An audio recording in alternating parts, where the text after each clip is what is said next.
La MIF. Ouh, ça va ou quoi? Attends, on va juste bien régler ça comme il faut, c'est bon, vous me voyez bien. Ça me fait super plaisir de vous retrouver aujourd'hui pour une toute nouvelle vidéo. J'avais envie de vous parler aujourd'hui du retour de Caris parce que ça a fait parler. La sortie de son nouvel album, ça s'appelle Château Noir. Il a sorti le premier extrait qui s'appelle Château Noir. Si vous l'avez pas vu, je sais pas sur quel fuseau horaire vous êtes connecté, mais vous avez raté quelque chose. Et donc, forcément, qui dit Caris dit débat. Parce que voilà, il y a toujours des gens qui sont en mode ouais, on veut l'ancien Caris. Il y a des gens qui aiment pas le nouveau Caris. Il y a des gens qui aiment aussi beaucoup. Et donc, moi, je voulais apporter mon avis là-dedans. Moi, ce que j'apprécie depuis 270, il s'est dit vas-y, je vais essayer d'être actif. Donc, il a sorti l'album. Il me semble que l'album, il a été certifié disque d'or. Ça a pris du temps, comme toujours avec Caris, parce que c'est pas un artiste qui stream en flèche. Cette fois-ci, pendant la sortie de 270, il était déjà en train de teaser la potentielle sortie d'une mixtape, parce qu'à la base ça devait être une mixtape Château Noir. Il a même dit dans une interview que Château Noir devait sortir avant 270. Quand 270 est sorti, on a eu la possibilité de voir des feats avec Freeze, des feats avec Gazo, avec Franglish, des feats avec pas mal d'artistes. Et ça, c'était quelque chose qu'on voyait plus trop chez Caris, qu'il était plus trop invité sur les projets. On a pu voir aussi Hamza Caris. Donc, en soi, moi, rien que pour ce truc-là, j'avais envie de dire bravo à lui parce que on avait la sensation qu'il était un peu isolé du game et il a réussi à revenir petit à petit, à être invité, à tourner un petit peu avec d'autres rappeurs. Il y a eu du renouveau dans sa façon de fonctionner.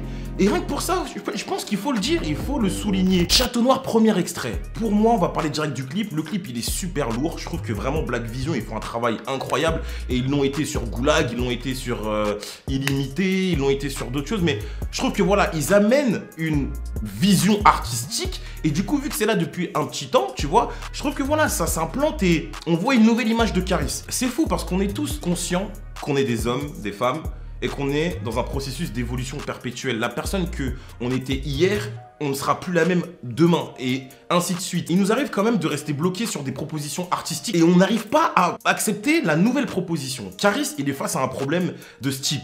Il a tellement traumatisé les gens avec Or Noir, Or 2, que... les gens sont bloqués sur ça. Quel que soit ce qu'il va faire, il y aura toujours cette comparaison. Je pense qu'il l'a accepté, il vit avec.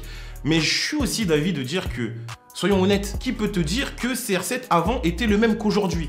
Là, tu vas me dire, ouais, mais c'est de la performance, le mec il court et tout, l'autre il fait que rapper. Mais c'est exactement la même chose en fait. Le rap, c'est du sport. Un mec qui rappe à 20 ans, il va jamais rapper pareil à 30 ans, 40 ans. C'est exactement d'ailleurs pour ça que Booba a pris sa retraite. Si vous avez suivi toutes ces interviews, il se voit pas insulter des darons à 50 ans. Il faut accepter d'avoir été chanceux de vivre ce truc-là, mais aussi accepter que l'artiste, il a évolué et que ce sera plus jamais ça. Il a essayé, encore une fois, de ramener cette essence ancienne qui a fait son succès là, tu vois. Le projet Château Noir a été entièrement produit par Thérapie. Rien que quand tu as entendu Château Noir, le Back to the Future, il nous a ramené dans des souvenirs sombres de quand on s'ambiançait sur du Caris. Donc là encore, il essaye. Le morceau, ok, c'est pas le morceau du siècle, mais le morceau est plutôt bon. On retrouve un Caris saccadé, avec son énergie, avec parfois des punchlines qui sont intéressantes. Alors oui, ce sera pas les mêmes punchlines qu'avant, parce que le mec était bresson. Le gars n'avait pas de sous, le gars n'avait pas de famille, le gars n'avait pas tout ça. C'est un peu édulcoré, mais ça reste du bon Risca. Et je trouve que le morceau est bon. On consomme la musique vraiment trop rapidement. Un single ou un album sort, 2 jours après c'est fini. Alonso, dans le code, il le disait. Moi, je vais sortir mon album vendredi, dans 2 semaines, c'est fini. Et ça, c'est vraiment dommage. Et on peut pas lutter contre ça parce qu'il y a trop de sorties. Mais par contre, ce qu'on peut faire, c'est... Moi, c'est exactement ce qui m'est arrivé. Quand je me suis pris, par exemple, l'album d'Ashkid, j'étais content. L'amour et la violence, j'étais content, mais en même temps, je restais sur ma faim. Parce que je me disais, putain, en fait, j'ai l'impression d'écouter la même musique tout au long du même projet. Et ça a duré longtemps. Mais l'album, je l'ai écouté.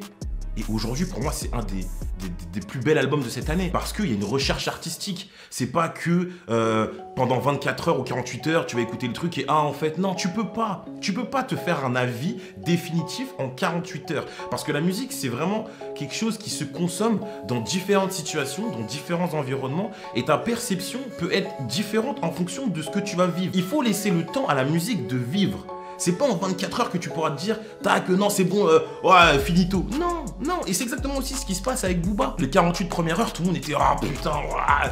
Les frères, Ultra aujourd'hui, quand vous l'écoutez, il y a des musiques qui vous sont restées en tête. Ça y est, RST, GP, l'Olivier, Ultra. Je sais que j'ai aucun pouvoir. J'ai pas de pouvoir sur les gens, j'ai juste ma parole. Mais j'aimerais bien qu'on essaye de faire ce travail-là. Je suis conscient du monde dans lequel on vit. Tout va plus vite, société de consommation. On veut les choses rapidement. On fait une écoute parce qu'on n'a pas le temps. Si on aime bien, validez. Si on n'aime pas, stop. Mais la chose qui nous réunit tous, la passion qu'on a en commun, c'est la musique. Alors, venez, on essaye d'explorer ce truc qu'on aime plus que les autres. Venez, on essaye d'aller plus loin que finalement, on a l'impression qu'il nous est imposé avec le choix. Donnons la chance aux artistes d'écouter leurs messages, tout simplement. Soyons moins catégoriques rapidement. Voilà. Moi, j'aimerais que, en tout cas, les personnes qui me suivent, elles essayent de faire ce travail-là parce que je suis sûr que vous pourrez parfois apprécier la musique différemment. Alors, je vous dis pas que ça va vous faire plus kiffer un artiste ou non, mais je pense que ça peut vous faire voir les choses différemment. Et je vais vous poser une question à toutes les personnes qui me suivent. Parmi vous, combien ont changé d'avis sur une musique ou un album après réécoute, après avoir laissé le temps à la musique de vivre? N'hésitez pas à me le dire en commentaire. Moi, en tout cas, j'ai hâte de voir la suite. J'ai hâte de voir la tracklist. J'ai hâte de voir ce qu'il nous a préparé.